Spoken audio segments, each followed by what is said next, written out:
Action లేకుండా చిన్న చిన్న సౌకర్యాలు కల్పించకుండా ఆఖరికి మంచినీటి సౌకర్యాన్ని కూడా కల్పించకుండా మరి అత్యంత కర్కశంగా మేనేజ్మెంట్ వ్యవహారం చేస్తున్నది. అక్కడ వచ్చినటువంటి ప్రతి ఒక్క కార్మికుడు కూడా ఒకటే మాట చెప్పుకొస్తున్నాడు, మాకొక రూలు ఆఫీసర్లకు ఒక రూలు, మాకొక న్యాయం ఆఫీసర్లకు ఒక న్యాయం. పని గంటల మీద కానీ దేని మీద కానీ కనీసం నియంత్రణ లేకపోవడం. ఏమన్నా అంటే నువ్వు నేను చెప్పిన పని చేస్తావా సస్తావా, లేకపోతే నీకు ఇలా అటెండెన్స్ అయ్యా అనే కాడికి వచ్చినటువంటి పరిస్థితి.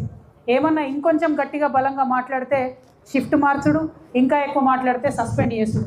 ఇవాళ కూడా మేము పోయిన మైండ్ కాడ ప్రతి శనివారం వస్తుందంటే ఉద్యోగాల జాతరను ఇంకోటో ఉండాల్సినటువంటి సింగరేణిలో ఇవాళ ఎంతమందిని తీసేస్తున్నాం, ఇవాళ ఎంతమందిని షిఫ్ట్ చేంజ్ చేస్తున్నాం, ఇవాళ ఎంతమందిని సస్పెండ్ చేస్తున్నాం అనే కాడికి మేనేజ్మెంట్ ధైర్యానికి వచ్చిందంటే డెఫినెట్గా ఇది ప్రభుత్వం ఇచ్చినటువంటి అలసత్వమే.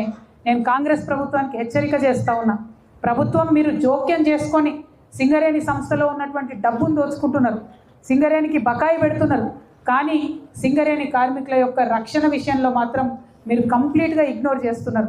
నిన్నటిదాకా ఇక్కడ బట్టి గారు వచ్చిపోయారు, ఆయననే పవర్ మంత్రి, ఆయననే గనుల శాఖ మంత్రి కూడా ఉన్నట్టున్నాడు. సింగరేణి అంతా మాత్రం ఆయన కనుసన్నలనే నడుస్తూ ఉన్నది. మరి వచ్చినటువంటి మనిషి ఒక్కసారన్నా కార్మికులతోని మీకు ఇబ్బందులు ఎట్లున్నాయి, మీకు ఏమైనా ప్రాబ్లమ్స్ ఉన్నాయా, మరి మేనేజ్మెంట్కి నేను ఏమైనా చెప్పాలనా అని అడిగినటువంటి విషయం లేదు. ఆ మ్యాన్ రైడింగ్ మెషిన్ అని ఒకటి ఉంటుంది, అది లోపలికి 3 కిలోమీటర్లు మైన్ల కార్మికులు తీసుకుపోయే మెషిన్. ఇవాళ మేము పోయి వచ్చినటువంటి కాశీపేటలో 300 మంది షిఫ్ట్కి కార్మికులు మైన్లకు దిగాలంటే కేవలం 70 సీట్లు ఉన్నాయి. అవి ఆ 70 సీట్లు ఎన్నిసార్లు తిరుగుతాయి?